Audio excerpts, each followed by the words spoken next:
Coming up on Mountain News this morning, child poverty plagues the nation, but here in Kentucky, officials say more than 200,000 are affected each year. And the Biden administration awarded Kentucky $5 million to help people who became unemployed during the pandemic. Dedicated to Eastern and Southern Kentucky, this is WYMT Mountain News This Morning. Good morning, I'm Olivia Calfee. The time is 5:31 on September 20th. Now let's check in with Chief Forecaster Brandon Robinson for a look at your forecast this morning. And Brandon, we've seen a beautiful last few days and it's going to continue, but those temperatures are going to start warming up. And we also are dealing with some fog this morning. You hit here. you literally hit the forecast. I mean, it's kind of been rinse and repeat without the rinse, and I'm okay with that. We're not going to complain. How about that? Let's just leave it at that. All right, let's take a look at Pikeville this morning over at the US 119, US 23 intersection. 56 degrees over there, so a bit on the cool side, as Olivia mentioned. Some fog out there as well. 47 in Clintwood rather, at 259 in Monticello. A lot of low to mid 50s out there, but some upper 50s in Moorhead, Jackson, as we mentioned, Monticello, and then I would do Pikeville as an upper 52 there above 55. 81 this afternoon, no humidity, no dew points. It's just going to be warm sun on your face, not air you can wear that you're swimming through. Olivia? Thank you, Brandon. He is remembered for leaving a mark on the state from improving health care, ethics reforms, and making sure the state capitol was involved when issues of the state's signature horse racing industry were considered. Burton Jones was Kentucky's governor from 1991 to 1995. As a horse breeder, he would push the importance of horse racing both in Kentucky and beyond its borders. WYMT's Phil Pendleton spoke to people yesterday who say Jones's legacy will be felt on the racetracks and barns for years to come. Several years after Burton Jones left the governor's mansion, advocates say that a need was seen to have more said about the horse industry at the state capitol. Governor Jones thought it was always important to have all breeds represented and not just the Kentucky Thoroughbred. The Kentucky Equine Education Project was born. Horse racing. Case Clay is its current chairman. He had known Burton Jones nearly all his life. Well, I actually grew up down the road from him. He used to sometimes drive me and his kids to school in a carpool. Jones served as chairman of KEEP's board of directors until 2011. He's credited with helping make key policy changes to benefit horse breeders, trainers, and enthusiasts, along with starting the Kentucky Breeders Incentive Fund and historical horse racing. And he was very influential in getting representation in all 120 counties in Kentucky to represent the horse industry. He's seen as a champion for the horse industry, but friends say that he was also just a very down-to-earth person. Current and past, he was always a selfless man. He was all about the state of Kentucky. In our thoroughbred industry, he was always about the Kentucky horse, not just thoroughbreds, but all breeds. In Lexington, Phil Pendleton, WYMT Mountain News. Governor Jones and his wife Libby also founded Airdrie Stud near Midway, and 17 horses bred there participated in the Breeders' Cup World Championships. 2 people are facing charges after police found 2 children in deplorable conditions. Deputies in Laurel County were called to a home on Saturday for a domestic violence complaint. Officials say Austin Neely and Brianna Fulton were found under the influence and said they had used meth earlier in the day. Police also found 2 children inside the home. Police say the home had electrical wires hanging from the ceiling, and clothes, trash, and rotting food were reportedly piled up throughout the house. Social Services was called in to assist with the investigation. Neely and Fulton are both charged with assault, public intoxication, and 2 counts of wanton endangerment. They were taken to the Laurel County Correctional Center. A Monticello man is behind bars following a traffic stop. Monticello PD conducted the traffic stop just after 9 p.m. Monday night on Ridgewood Avenue. It was for a traffic violation. Deputies received complaints of harassment and threatening earlier in the evening.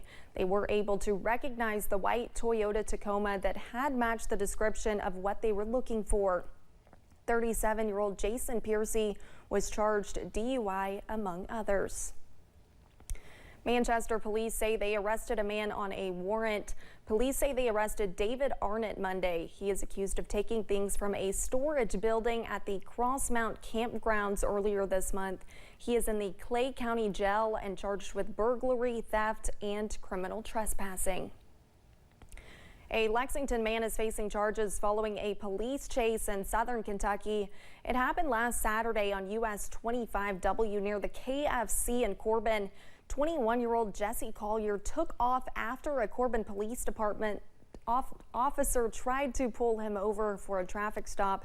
After Collier got onto US 25E toward I-75, police say he went off the side of the road and crashed. He was taken into custody without incident afterwards. Collier was charged with DUI, among others.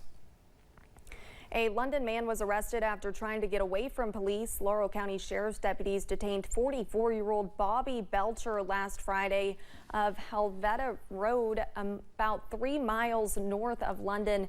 Police say Belcher reportedly got away from them after they conducted a welfare check. Belcher was charged with fleeing or evading police. He was also charged on a Laurel District Court bench warrant for failure to appear in court on charges of theft by unlawful taking. New census data shows that child poverty increased this past year. In fact, the rate more than doubled. With Hunger Action Month also underway, local food banks and other organizations in the state are sharing ways that you can help. Julia Sandor spoke to those agencies who say this is an ongoing issue.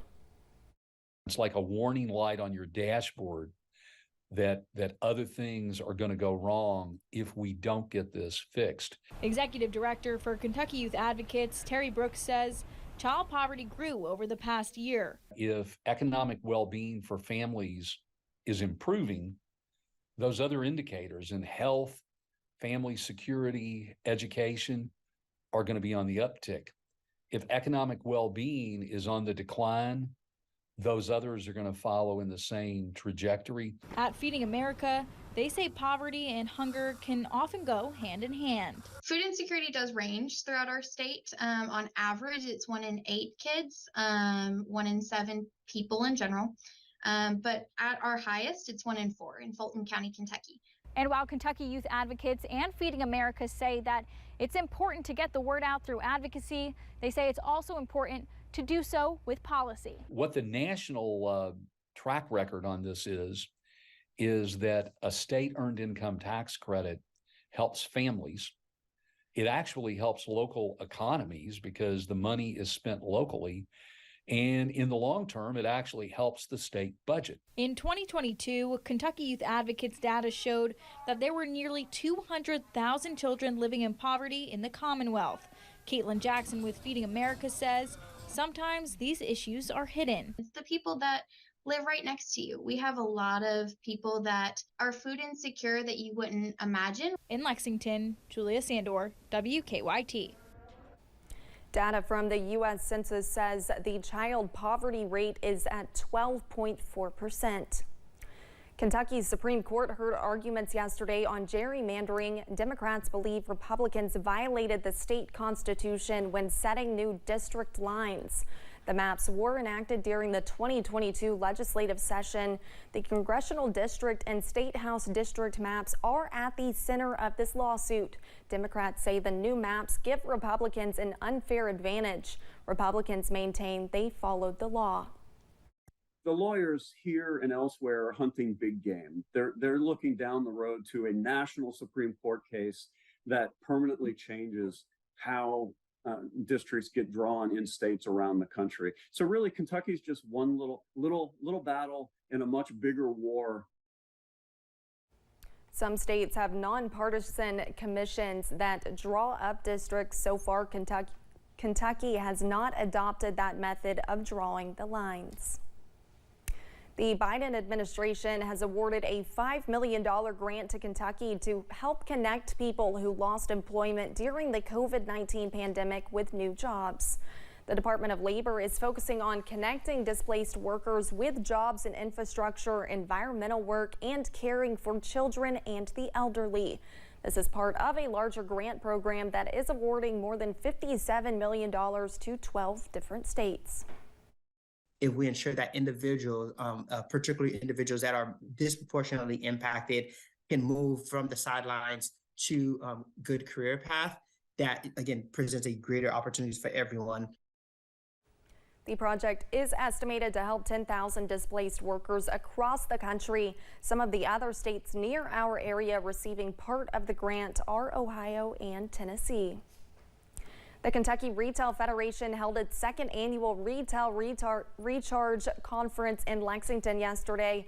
Industry experts shared insight on several topics, including organized retail crime. Alicia Dawson is the chair of the KRF. Dawson and her husband own a pharmacy in eastern Kentucky.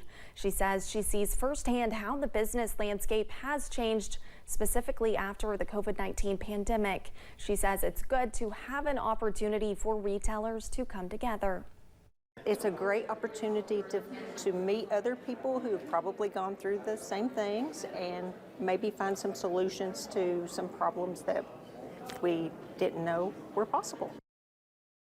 The number one problem retailers face right now, Dawson says, is organized retail crime.